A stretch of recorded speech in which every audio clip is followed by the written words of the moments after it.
The government has admitted it's absolutely unacceptable that traces of pork were found in halal meat supplied to prisons in England and Wales.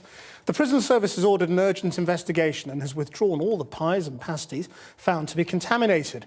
It raises more questions for the country's food inspection regime in the wake of the horse meat scandal. Our science editor, Tom Clarke, reports.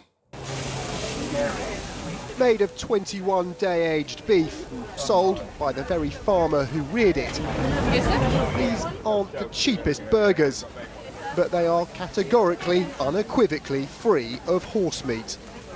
A quality butcher like this knows exactly where his meat has come from, and the rest of the food industry would like to be able to say the same, but recent experience suggests they can't.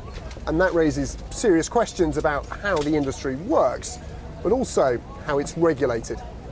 The pressure on both greater than ever after it emerged supposedly halal pasties and pies served to prisoners contained traces of pig DNA, an offence that mystifies experienced halal butchers. All it takes is one individual to go around to the production site and see what animals are being used in that on not just the one site, but the actual production line. What's more, the problem wasn't identified by the FSA, but in tests by the Ministry of Justice itself, alarmed by news reports about horse meat. It's been a fraught time for the Food Standards Agency. First, there was the discovery by its Irish counterpart of horse meat in value beef burgers in the UK. Several days later, the FSA admitted British horse meat containing a banned veterinary drug was exported to France. On Thursday, it was forced to admit one of the horses had actually been consumed in the UK, though hadn't entered the wider food chain. Then last night, the revelation of halal prison food containing traces of pork. The Food Standards Agency says a testing programme to scrutinise meat labelling commences next week, and that on Monday it's sitting down to get tough with the food industry, which it says carries ultimate responsibility.